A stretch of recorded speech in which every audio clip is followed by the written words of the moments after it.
ingin menyampaikan materi ulumul hadis tentang ilmu hadis, riwayah dan diroyah. Apa sih hadis itu? Hadis itu ialah perkataan Nabi, tingkah laku Nabi, atau takrir Nabi ya. Jadi di ilmu hadis ini ada ilmu hadis riwayah dan diroyah. Pengertian ilmu hadis: al-qawaid al-mu'arrifatu bihalir rawi wal marwi. Kaidah-kaidah yang mengetahui keadaan perawi yang diriwayatkannya. Jadi dari ilmu hadis ini kita bisa mengetahui bahwasanya apa sih itu hadis itu, perawinya tuh kayak gimana gitu, dan apa sih isinya. Nah, perawi itu adalah orang-orang yang mendengarkan atau melihat tingkah laku Nabi, mendengarkan perkataan Nabi dan disampaikan lagi kepada orang lain. Jadi misalkan si A ngedengerin nih Nabi, perkataan Nabi, mendengarkan perkataan Nabi. Nah, terus si A ini sampaikan lagi ke si B sampai seterusnya. Nah, itu disebut perawi ya. Nah, beda lagi dengan marwi ya. Marwi itu isi hadis tersebut. Contohnya ada nih di hadis Bukhari. Hadatsana Adam, hadatsana Syu'bah, hadatsana Sayyar Abu Hakam, qala sami'tu Abu Hazim, qala sami'tu Abu Hurairah, qala sami'tu Nabi sallallahu alaihi wasallam yaqulu man hajja lillahi falam yarfuth walam yabsuq raja'a ka yaumi waladatu ummuhu. Ya. Hadatsana Adam, menceritakan kepada kami Adam. Hadatsana Syu'bah, menceritakan kepada Syu'bah. Hadatsana Sayyar Abu Hakam, menceritakan kepada kami Sayyar Abu Hakam. Saya mendengar bahwasanya Abu Hazim berkata, qala sami'tu Abu Hurairah. Saya mendengar Abu Hazim berkata, Abu Hurairah berkata, qala sami'tu Nabi sallallahu alaihi wasallam yaqulu. Aku mendengar Nabi sallallahu alaihi wasallam berkata, man hajja lillah, barang siapa yang berhaji karena Allah, falam yarfus, dan dia orang yang haji tersebut tidak berbuat jima, walam yafsuk, dan tidak berbuat kefasikan, roja'a ka yaumi waladatu ummuhu, dan dia pulang dari setelah umroh dan haji itu dalam keadaan ketika ibunya melahirkannya. Hadis riwayat Bukhari. Jadi di sini contoh hadis ya, bahwasanya Nabi itu pernah berkata, barang siapa man hajja lillahi, barang siapa yang berhaji karena Allah, falam yarfuth, dan dia tidak berbuat jima. Maksudnya berbuat jima ini ialah melampiaskan hasrat seksual ya ketika sedang haji dan umroh. Walam yapsuk, dan tidak berbuat kefasikan. Maksudnya berbuat kefasikan itu ialah ya berbuat dosa-dosa kecil yang mungkin diremehkan zaman sekarang, seperti menggunjing, berbohong, menggibah orang, ya mencuri. Nah, itu disebut kefasikan ya. Raja'a ka yaumi waladatu ummuhu, maka dia pulang seperti ibunya melahirkannya, seperti ketika hari ibunya melahirkannya. Maksudnya dari seperti hari ketika ibunya melahirkannya itu, jadi ketika seorang ibu melahirkan anaknya dan bayi tersebut lahir itu dalam keadaan suci. Nah, itu diibaratkan seperti haji dan umroh ya. Haji dan umroh yang dilakukan secara hikmat, baik, serta diikuti secara rukun hajinya tersebut, maka ibaratnya seperti hari ketika ibunya melahirkannya, yaitu suci ya. Ilustrasi hadis ya, maksudnya ilustrasi hadis ini ketika contoh Al-Bukhari mendengarkan perkataan Nabi dari gurunya Adam. Dan Adam mendengar dari gurunya Syu'bah. Dan Syu'bah mendengar lagi dari gurunya, yaitu Sayyar Abu Hakam. Dan Sayyar Abu Hakam mendengarkan lagi dari gurunya Abu Hazim, yaitu atau Abu Hazim, sampai kepada Rasulullah, perkataan Rasulullah ya, yang tadi sudah dijelaskan. Nah, itu disebut sanad ya. Jadi orang-orang yang mendengarkan perkataan Nabi, melihat tingkah laku Nabi, mendengarkan takrir beliau. Nah, itu disebut sanad ya. Sanad itu ialah mata rantai orang yang mendengarkan hadis dan menyampaikannya lagi. Ya. Itu biasanya ada di sanad ya, hadis riwayah ya. Nah, kalau isinya itu disebut marwi ya. Nah, marwi ini biasanya dalam matan. Nah, ilmu hadis itu mempelajari tentang sanad dan matan ya. Jadi ilmu hadis itu ialah ilmu yang mempelajari tentang kaidah-kaidah sanad dan matan. Sanad itu membahas tentang gimana sih orang yang mendengarkan perkataan Nabi itu.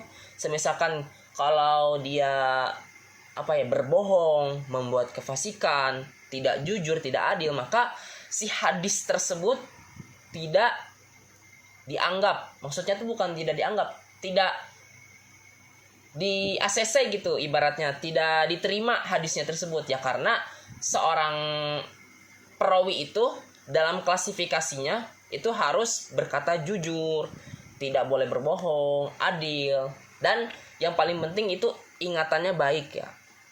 Nah, lanjut ada matan. Ya, matan itu isi dari hadis tersebut. Kalau semisalkan dulu kan hadis tuh masih bercampur ya dengan perkataan sahabat. Nah, ini dalam klasifikasi matan ini ya dipelajari tentang isinya tersebut, biar tidak tercampur antara perkataan Nabi dan perkataan para sahabat ya. Nah, pembagian ilmu hadis itu ada dua ya. Ada ilmu hadis riwayah dan diroyah. Ilmu hadis riwayah ini ialah ilmu yang mempelajari tentang segala perkataan Nabi, perbuatan beliau, batas-batasannya, ketelitian segala redaksinya. Jadi ilmu hadis riwayah ini yaitu yang mempelajari tentang segala tingkah laku Nabi, entah itu perbuatan, perkataan, takrir beliau, semuanya itu dipelajari di ilmu hadis riwayah ini ya. Istilahnya mah penggambaran diri Rasulullah itu gimana sih, mulai dari fisik, tutur kata Nabi, tingkah laku Nabi ya, seperti itulah. Lanjut ke ilmu hadis diroyah.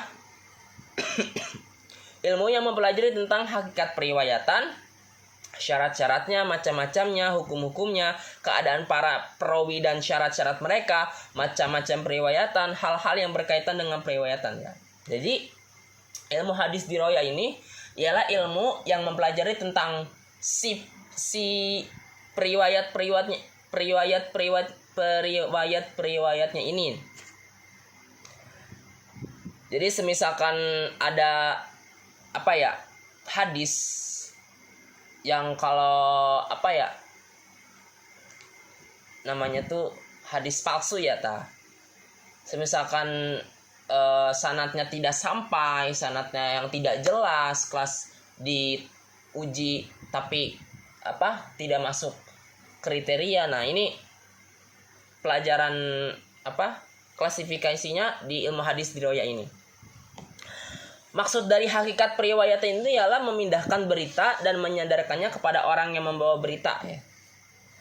Syarat-syaratnya yaitu metode perawi ketika menerima periwayatan hadis ya. Jadi dulu itu hadis beda-beda metode ya. Ada yang metode lewat qiraah, yaitu metode yang dibaca membacanya saja. Metode ijazah atau lisensi ya. Maksudnya dari metode ijazah lisensi ini ya ialah ketika si gurunya tuh melihat potensi si murid bahwa oh si murid ini tuh pinter dan hafalannya kuat. Nah, maka si gurunya ini mengizinkan kepada muridnya tersebut lisensi, ya, surat, ya, semacam sertifikat bahwasanya dia tuh mampu gitu membuat hadis dan menyampaikannya gitu.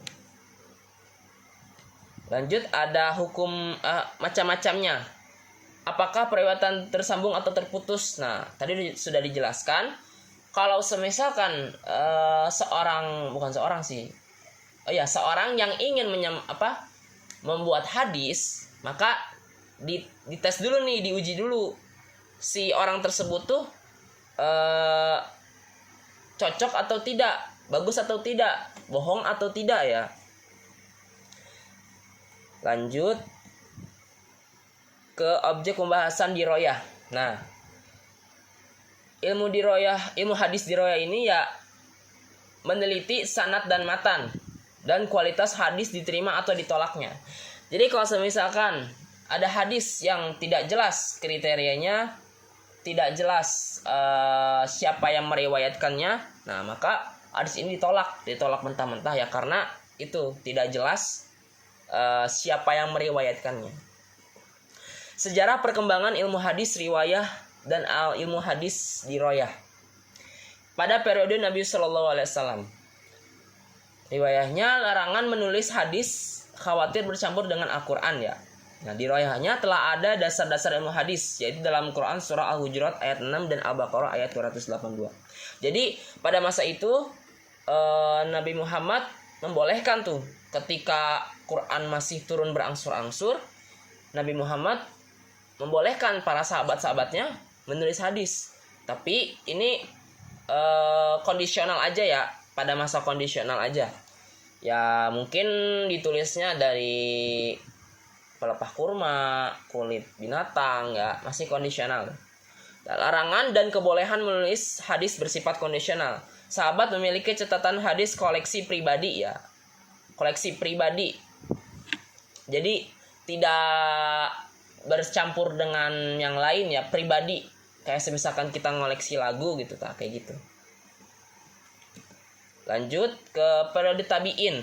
Hadis ditulis dan dibukukan secara resmi para sahabat, ya, disebutkan dengan masa pembatasan periwayatan. Taklil ar-riwayah disebutnya. Dengan mensyaratkan sumpah dan saksi bagi orang yang menyampaikan hadis. Nah, jadi di masa sahabat ini hadis itu diuji tapi yang benar-benar ketat gitu loh. Jadi di masa para sahabat ini, orang yang ingin menyampaikan hadis itu dites terlebih dahulu. Bagaimana sih orang tersebut harus disertai dengan sumpah juga, saksi sumpah, ya, dan sanadnya juga harus jelas. Nah, kenapa sih harus diadain seperti itu, ya? Karena pada masa itu Rasulullah juga wafat, ya. Jadi tidak bisa sembarangan orang harus menanyakan kepada Rasulullah, karena Rasulullah sudah wafat. Karena pada masa itu juga maraknya hadis palsu, ya. Jadi semisalkan dibuat klasifikasi begini, jadi hadis tuh bisa diolah lagi, disaring lagi yang lebih baiknya gitu. Lanjut ke periode tabi'in. Hadis ditulis dan dibukukan secara resmi atas perintah Khalifah Umar bin Abdul Aziz, ya. Nah, di masa tabi'in ini hadis sudah dibukukan, ya, secara resmi, ya, oleh Khalifah Umar bin Abdul Aziz. Ya.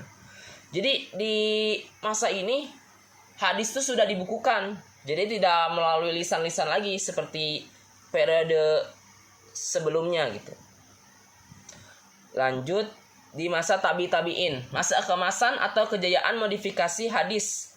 Nah, masa di mana hadis sudah dibedakan mana hadis sahih, mana hadis dhaif, ya. Sudah dipisahkan di periode ini. Dan juga di periode ini muncul kutubus sittah, ya. Para Imam Bukhari, Imam Muslim, dan yang lainnya.